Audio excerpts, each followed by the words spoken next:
آپ خود کیوں نہیں پڑھتے دین کو؟ آپ نے ڈاکٹری پڑھی، آپ نے انجینئرنگ پڑھی، آپ نے ایم بی اے کیا، آپ نے کمپیوٹر سائنس کے اندر ایم ایس سی کیا، آپ کیوں نہیں پڑھتے؟ آپ نے یہ مولوی پروفیشن کریٹ کیوں کیا ہے؟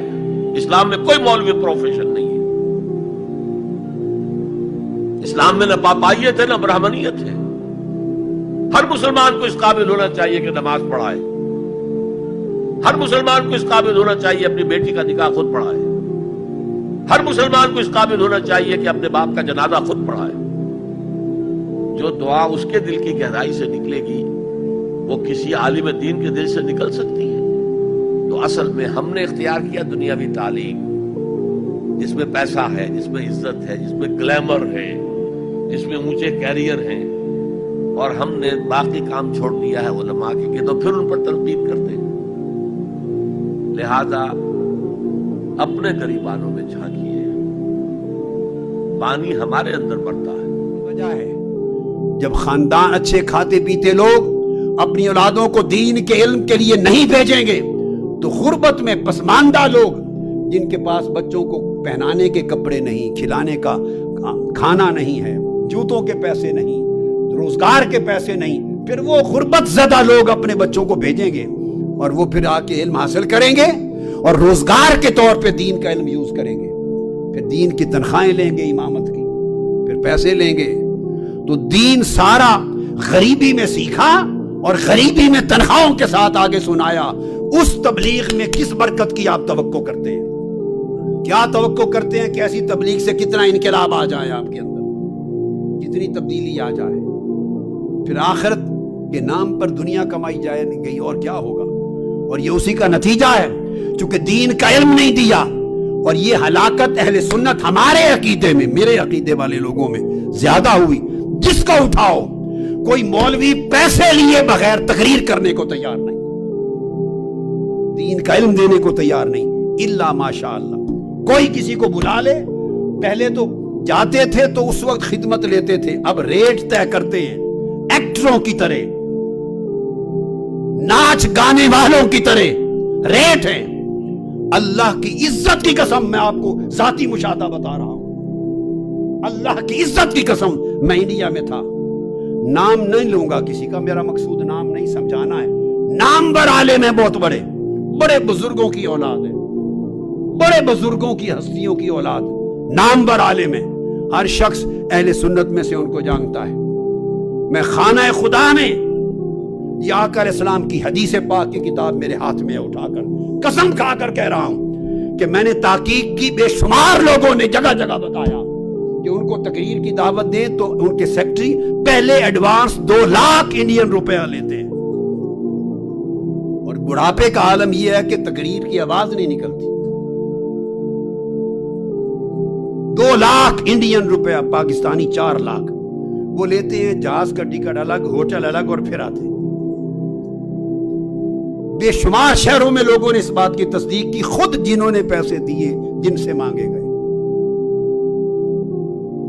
پھر میں آپ کو اللہ کی عزت کی قسم کھا کے بتا رہا ہوں، ابھی میں امریکہ میں تھا، کراچی پاکستان سے نامور کئی علماء جاتے، کسی نے کہا ایک مولوی صاحب فارغ تھے، کسی کی طرف سے دعوت نہیں تھی کہ جمعے کا خطاب کریں۔ ہم نے کہا نیو یارک کی بات ہے، ہم نے کہا فارغ ہیں، ان کے پاس آج دعوت نہیں ہے، کئی خطاب نہیں، تو جمعہ تو پڑھنا ہی ہے انہوں نے جمعہ، تو ان کو کہہ دیا کہ ہمارے ہاں آ جائیں اور خطاب کریں۔ انہوں نے کہا میں $1000 لیتا ہوں خطاب جمعہ کا۔ انا للہ و انا الیہ راجعون۔ کیا فائدہ اس عمل کے ساتھ؟ پگڑے رکھے ہوئے ہیں تمہارے سروں پر، امامے باندھے ہوئے ہیں، گلے میں پٹے ڈالتے ہو، عربی جبے پہنتے ہو، حضور کی سنت اور دین کا نام لیتے ہو، علماء کہلاتے ہو، شرم نہیں آتی تمہیں کہ ٹگے ٹگے کے ساتھ خطبہ جمعہ بیچتے ہو، دین کی تقریریں بیچتے ہو؟ پھر اگر تمہارا اور ہمارا میں اب یوں کہ اگر ہمارا عمل دین کے نام لینے والوں کا یہ ہوگا تو پھر لوگ تمہیں بلائیں گے یا کنجروں کو بلائیں گے، گانے والیوں کو بلائیں گے؟ فرق کیا رہ گیا؟ اس نے گانا سنا کے پہلے پیسے ریٹ طے کیے، تم نے قال اللہ و قال رسول قرآن اور سنت سنانا تھا، پہلے ریٹ طے کر رہے ہو بیٹھ کر۔ کیا دین رہ گیا؟ اور یہ وبا ہمارے مسلک اہل سنت میں زیادہ پھیلی ہے، دوسرے لوگ بھی لیتے ہوں گے مگر اتنے گھٹیا اتنا نیچے نہیں گرے ہوں گے، شاید اپنے پردے داری میں لیتے ہوں گے۔ آخر ہر کوئی زندہ ہے، ہماری طرح تو کوئی نہیں کرتا کہ نہیں لینا، اور شراب اور خنزیر کی طرح حرام کر دینا، اس طرح زندہ نہیں رہا جا سکتا۔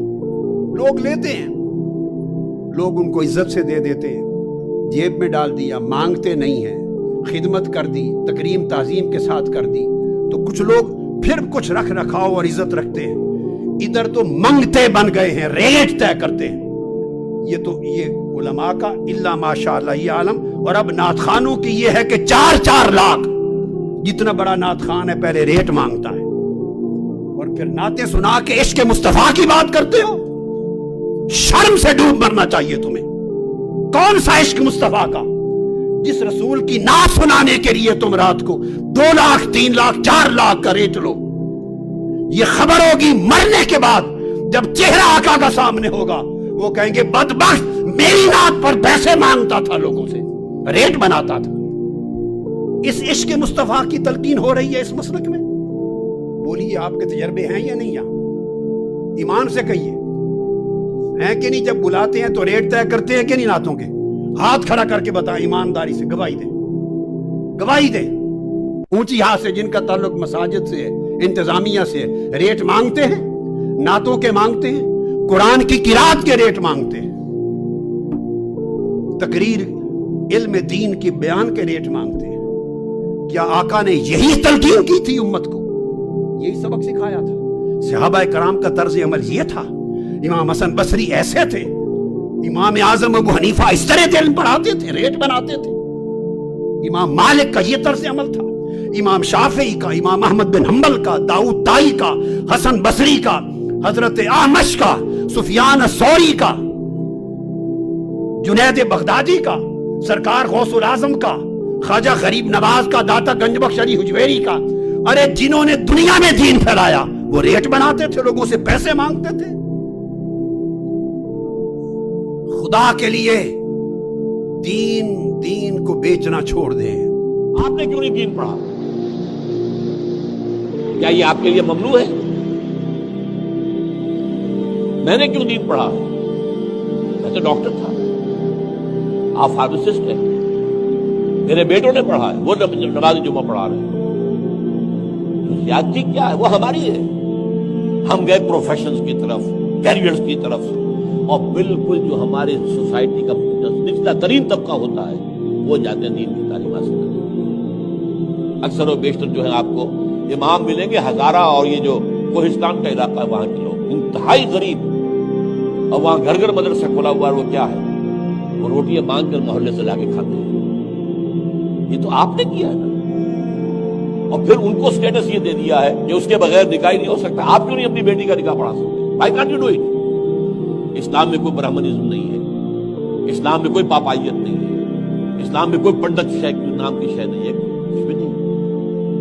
تو یہ ہم نے کیا ہے، ہم نے دین ان کے حوالے کر کے اور اسے ایک پروفیشن بنا دیا۔ اسلام میں کوئی پروفیشن نہیں ہے۔ اس پروفیشنلزم کی وجہ سے، اور جو جیلسی ہوتی ہے، پروفیشنل جیلسی، یہ ہے جو مولویوں کے اندر ہے، اس کو آپ گالیاں دے دیں گے، لیکن یہ آپ بھول جائیں گے کہ یہ سارا تو ہم آپ ہمارے کیے کام، ہم نے ان کے حوالے کیا ہوا۔